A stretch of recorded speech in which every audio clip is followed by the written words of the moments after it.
Today's webinar is learning to build a resilient video surveillance and storage solution, or how to meet the increasing demand for no single point of failure surveillance.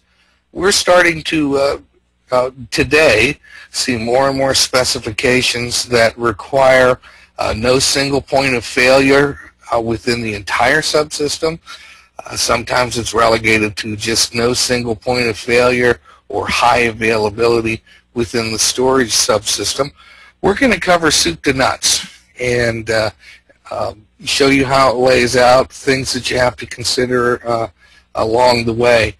Additionally, for the end users, think about this. For the resellers that are attending, if things aren't mentioned as part of the specification, please use some of this information to question the specification.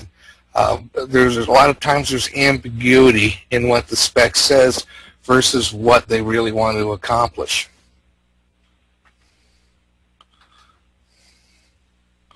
Okay, before we get into servers and storage, right? Uninterruptible power. Get it. It should always be planned for. The reality is the majority of system failures or downtime throughout the United States, or for that matter the world, is due to loss of power. In the United States, the average business loses power 8 times a year with an average outage of 27 minutes. Right? The other thing that uninterruptible power supplies protect you from are brownouts, low power, not power being gone, and power spikes. Both of these cause damage to the systems. Particularly power spikes tend to put a little bit of wear on the power supplies and shortens their overall life.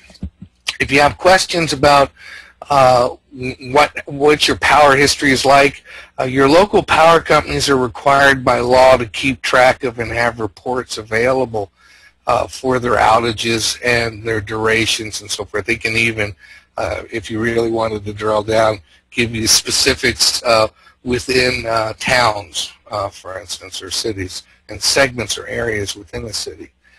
When you're sizing your uninterruptible power supplies, determine what is the maximum downtime that they can incur.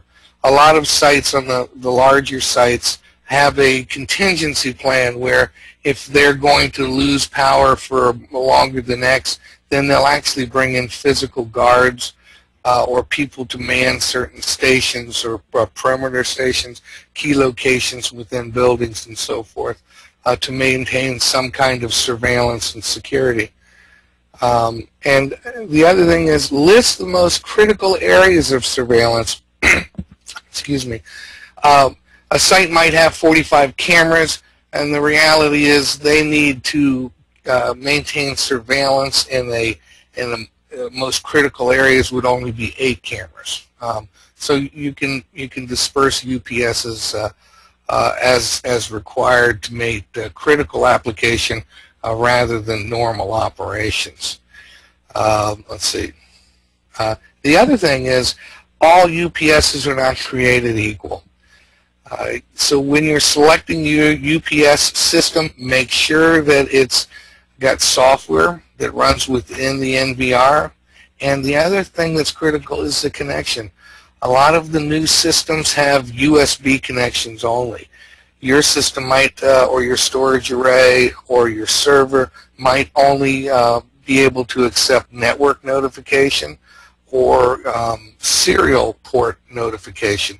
So double check one, that the software is compatible, or there's an alternate software package that the vendor can supply that will run across storage and servers, and that you have the right connection types in order for it to all fit into a heterogeneous environment. Next, always plan a little bit ahead for battery life. A new battery is what the specification's written for, and that would reflect your uptime based on how much power you draw. Batteries aren't quite as efficient and don't have the same poop, I guess is the way I'd put it, after they've been sitting there for a year or two. So fudge in a factor for decreased battery efficiencies. And use multiple units and sizes as you deem appropriate within the confines of your surveillance solution.